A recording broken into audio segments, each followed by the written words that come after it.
E-Magazine présente une adaptation d'Oswald Durand intitulée Sursum Corda, lu par Winnie Morton.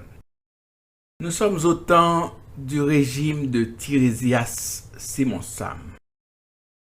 Et dans l'actualité, on pourrait lire la pensée dominante de cette époque.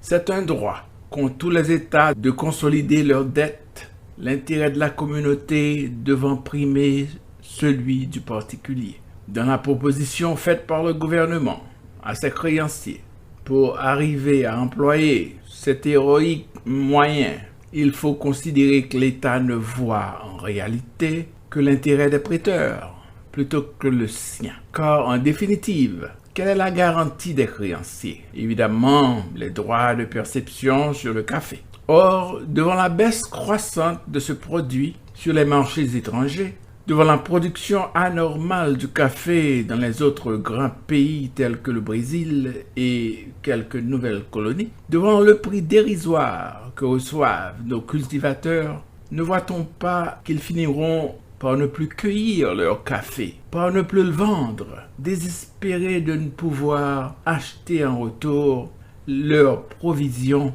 dont la cherté augmente chaque jour, au fur et à mesure de la baisse de cette précieuse denrée.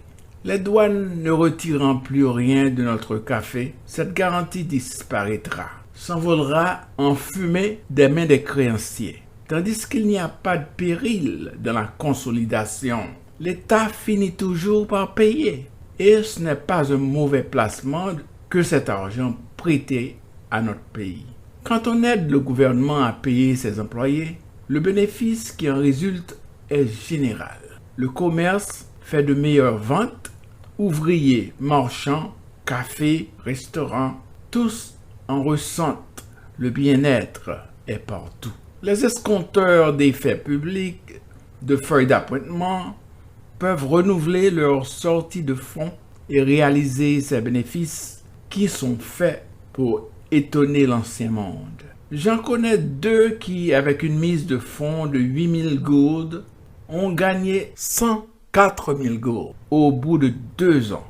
Encore ont-ils pensé que leur homme d'affaires les avait quasiment floués. Nous convenons, nous en sommes obligés, que nous sommes loin d'être économes de nos deniers, que les employés pourraient être payés plus régulièrement avec les ressources dont dispose le gouvernement. Enfin, qu'on pourrait au fur et à mesure réduire le cadre de notre armée et de celui de l'armée des fonctionnaires. Ce n'est pas une raison pour profiter de cet état de choses regrettable à plus d'un titre, pour ne pas aider le pays à sortir de l'impasse où il se trouve. Au contraire, le gouvernement veut rentrer dans l'ordre et l'économie en usant de ses seules ressources, sans recourir à des emprunts difficiles à rembourser. Si au lieu de lui en accorder les moyens, on lui barrait la route, on lui reprocherait demain d'avoir employé le moyen suprême, le papier-monnaie. Il ne faut pas acculer une nation.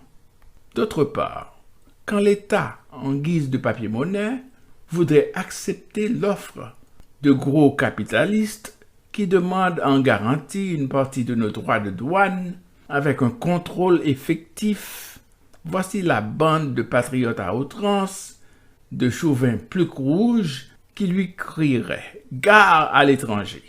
Accorder cela, c'est compromettre notre autonomie. Pourtant, bien des pays ont recouru à ce moyen et s'en sont bien trouvés. Le fisc aurait plus doublé ses recettes. Le coulage aurait disparu. De simples élèves de la douane n'auraient pas en 2 ans érigé une fortune avec l'argent de la communauté. Chez nous, entre autres, 1000 exemples. Un monsieur très charmant, homme du reste, qui n'a été que contrôleur et ensuite directeur de la douane, vient de laisser en mourant la respectable somme de 400 000 $, sans compter les propriétés et les actions de chemin de fer. En moins de 10 ans, excusez du peu. Et pendant ce temps, le pays agonise. Mais nous ne désespérons pas. nous croyons que nous ne sommes pas près de l'abîme. Une émission bien employée au travail, à la réfection des routes, à l'agriculture, au paiement régulier des appointements, nous sortirait de cet état de marasme où nous nous abrutissons. Un gros emprunt avec le contrôle de nos douanes nous sauverait sans porter atteinte à notre autonomie. Et c'est pas mauvais patriote pour proposer ce moyen. Seulement cela ne ferait pas l'affaire de certaines gens. Voilà tout. Sursum corda. Il en est temps encore. Prouvons, soit par une émission de papier, soit par un gros emprunt, que nous avons encore un reste de cette puissante vitalité que faisaient de nos ancêtres les héros que l'histoire a connus. Mais pour cela, il nous faut rompre avec les errements et les erreurs du passé. Avoir un seul poids et une seule mesure pour tous. Pensez à notre agriculture, qui seule peut nous sauver.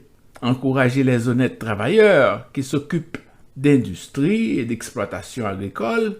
Enfin, réduire nos dépenses inutiles et scandaleuses afin de consacrer cet argent au bien-être de la masse. Il en est encore temps. Sursum corda. Signé Oswald Durand.